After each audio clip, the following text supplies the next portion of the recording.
Hi, and welcome to another edition of the Aussie Ideas Man. This is going to be a long haul. I'll have to cut it up into pieces. I don't know how many pieces. It may even be half a dozen or more, because what I'm going to do is just say what I feel about everything that was said in that long and drawn out webinar that was supposed to be, I think, an investment webinar. In either case, I don't think it fit the bill as an investment webinar. It was just more of the same snake oil. I'm going to see how far I can go in one hit, but I can't guarantee I get through 1 hour and 17 minutes of rubbish. This is being done in OBS Studio, but I will go into DaVinci Resolve and tidy it up a little bit, especially splitting it into segments. As I said, I don't think I'll get through 1 hour.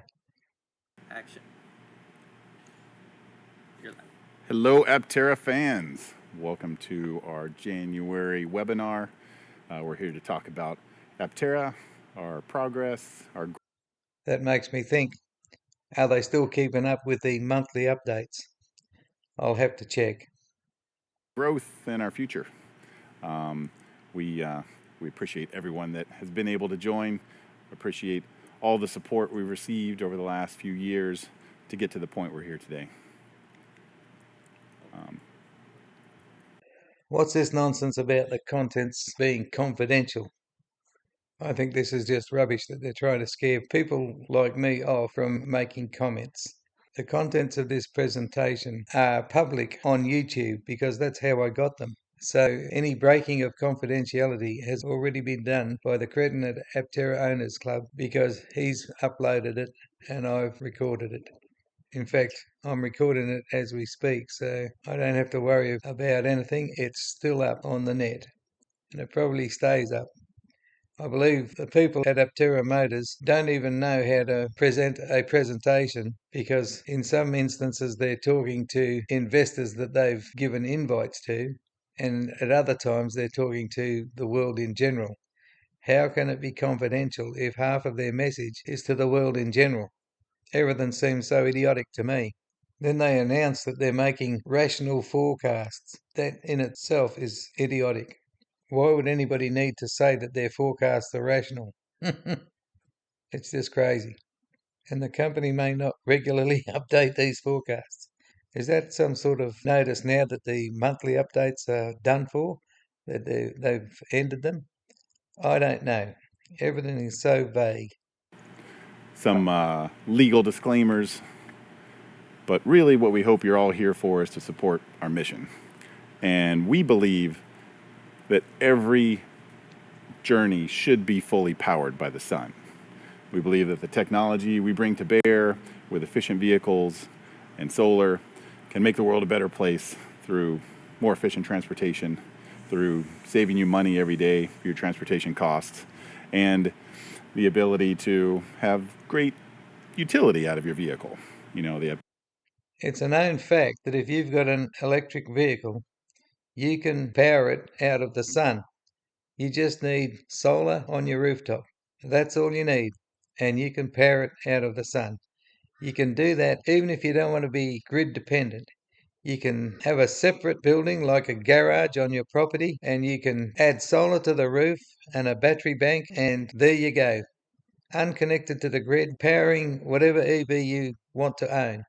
So this solar mobility is just unnecessary. This putting your solar on the vehicle that moves is totally unnecessary.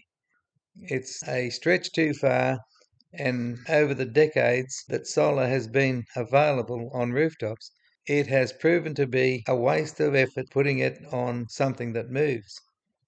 Ask Elon Musk, he'll let you know. And all of this stuff about efficiency is snake oil. This vehicle hasn't even proven to work.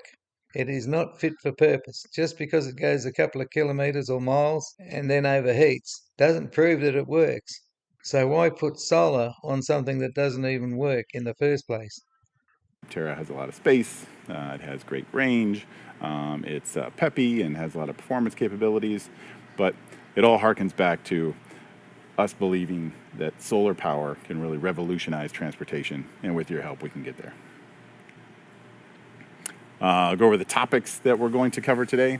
I'm a lone soldier because Steve is off at a great trade show today, showing off some of our advanced technologies. So why is the co-CEO off at a trade show? Can't these people organise a date where both of them are going to make this presentation? I think it's important that both are there. But they organise a date and they also plan to go somewhere else. It's incompetent. So he wasn't able to make it, but we'll bring Blake down a little later to talk through some of our offering specifics and answer questions. I'll add that we should get information about the trade show that Steve Fambro was at. We want to know if this trade show was important enough to skip out on this presentation. Questions for everyone, but it's just me, so bear with me as we work through this presentation and take questions from everyone that we'll hopefully answer at the end. So you can ask questions in the chat, and then they have to be approved, and then they'll ask me those questions towards the end here. Yeah, the discussion.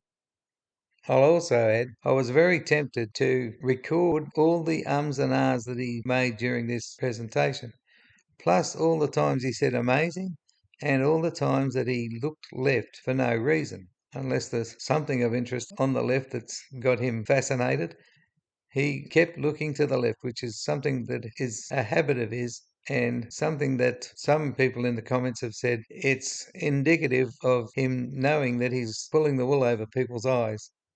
Discussion board at the bottom of The, the offering. the discussion board at the bottom of the offering. So you're looking at the video on the offering page. You got to scroll down to ask those questions. But please ask any questions you have, and we'll be happy to try to answer them, or we'll answer them in some other fashion. On the page, it keeps a record of those questions, so you can always go back to refer to those questions, and hopefully other people can be educated by your questions. So nothing's too out there. We're going to go over our milestones, things we've reached and accomplished so far, our funding path to production, sourcing and our partners, all the great people we've coalesced to bring the Aptera into production, our validation and testing plan, our production intent vehicle build plan, our initial production ramp, how we're actually going to get this vehicle into people's hands, and our rollout across the nation and across the world. And then we'll go into our growth and IPO strategy after. It just occurred to me that he said no question is out there, but they vet them. Now, I'll put something to all the fanboys out there, and they can relay it to Chris Anthony if he doesn't already read or watch my videos. In this video, I will add, not at the end of this video, but at the end of the first segment that I make of it, part 1, I will add a list of questions, and he has said nothing's out there. I want the fanboys to make him aware of this list of questions, and I want Chris Anthony to answer the questions. Okay, none of this vetting them and just giving Mickey Mouse questions. I'll make questions that are pertinent, important, and relevant to the issues that I think are heading towards another failure. Let's see if we can get Chris Anthony to answer my questions. After that, so you can see where we're kind of headed long term. Ooh, that's a pretty building. Look at all those pretty Apteras out front. We have over 47,000 reservations for the Aptera now. It's incredible to think back to just a couple years ago when we had the launch video. We took Noir downtown and shot a little bit of footage way too late in the afternoon on a Friday. But we put out that video, and in just a couple weeks, we had 4,000 or 5,000 orders. So we knew that this was going to be big time. But the reason they got 47,000 and 4,000 or 5,000 quickly is because they set a pre-order price of $100, which in most cases were only $70. If they'd had a normal pre-order price in the realm of, say, $5,000, this huge number of pre-orders would not have occurred. It's the low price that's the only reason why they get these pre-orders, and they appeal to the tree huggers. And the tree huggers are happy to stump up $70 or $100 to have their way in any way possible, even if it means supporting a Ponzi scheme. But we steadily increase those orders, and every day we get more and more orders, and it's just amazing to see how many people are supporting what we're doing. That totals about $1.7 billion in potential revenue off of those orders. So incredible potential. We'd love to be able to build those vehicles in a year, but it will take some time to get production going and get a plan fully funded to accomplish that. We've raised about $120 million so far, more than $100 million in just the crowdfunding. We built 5 prototypes over the last couple years. All those are drivable. They've been used in different ways and for different things. We had beta as an ever-evolving platform for suspension testing and stuff. It's actually now over in Italy. It hasn't come back from the last suspension calibration and testing that we did over there. But other vehicles that really showed the vision for solar mobility and helped us evolve our design into a production design that we're building right now. They've raised $120 million. And what can we see for it thus far? After at least 4 years, that $120 million has mostly been spent. What do we have to show for it? We have about 5 fake prototypes. Fake in the sense that none of them are anywhere near what a production model should be like. None of them are close. They've been claimed to do certain things, they've been claimed to have certain things on them, and what they can do has not been proven, and what they say has been on them has often been found by test drivers and visitors to be not there at all. They are half-baked fake prototypes. Now, those fake prototypes aren't anywhere near worth $120 million. They're not worth a cracker, really, in comparison to the $120 million. And their rented factory, that's basically still an empty warehouse, that is rented. It's not an asset. They have whittled away the money, and most of it has gone in people they've employed and then sacked. There is still no parts inventory, and there's still no production plant with machinery that can build one. They were supposed to be, at this stage, building deltas on the production line that were going to be built the same way as what you would be getting if you were able to buy one. They have failed in that. They are still hand-making prototypes at a snail's pace. So when it comes to milestones, their milestones are shocking. Suppliers and government partnership, it's been amazing to get support from the California Energy Commission. It's paying for a lot of the equipment behind me. We have a lot of things on order to build out our solar and battery line. That's because of this wonderful grant that we got from the California Energy Commission.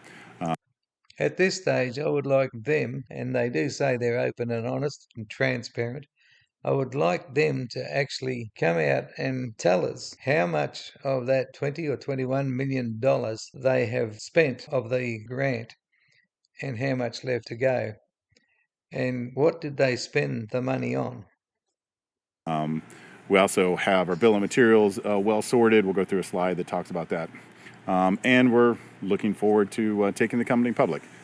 We think that as we get closer to production and we start to deliver vehicles, it would be a great time to go public, and we'll go through why that's the case later in this presentation. And we have an amazing patent portfolio. Our engineers have created some amazing technologies. We've gone through the effort to patent a lot of that. We have 30 patents pending and 4 awarded.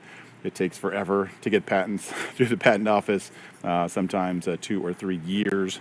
But we did start this process pretty early, and we are starting to show some fruit from that effort. But we did have an independent valuation of our IP portfolio, and it came back being a very, very valuable piece of Aptera. As for patents, I'm not really concerned about them. I think he's talking them up, and really they're a dog's breakfast. But it doesn't matter, because he's purporting to have a product, which is a vehicle, basically. Nobody is ever interested in what the vehicle maker has in the way of patents. Well, I should say patents. I don't know. Patent? That's a bit weird. Nobody. You ask anybody on the street and say, what car do you own? And then ask a following question. What patents does that manufacturer of your car hold? How many do they hold? They wouldn't even be able to answer that one. And they will tell you, that's a silly question, I'm not interested. That's what they'll tell you. So why, in an investment seminar, would someone turn around and say, we're getting patents? It's just palavering. Think about it logically. There is nobody out of millions upon millions of vehicle owners that knows how many patents their vehicle has under it, and virtually nor do they care. That's it for part one. Bye for now. Stay safe.